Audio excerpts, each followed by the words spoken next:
त्रिदलं त्रिगुणाकारं त्रिनेत्रं च त्रयायुधं त्रिजन्मपापसंहारम् एकबिल्वं शिवार्पणम् त्रिशाखैर्बिल्वपत्रैश्च अच्छिद्रैः कोमलैः शुभैः तव पूजां करिष्यामि एकबिल्वं शिवार्पणम् सर्वत्रैलोक्यकर्तारं सर्वत्रैलोक्यपालकं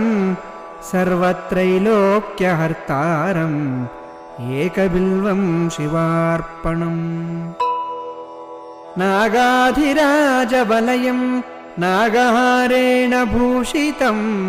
नागकुण्डलसंयुक्तम्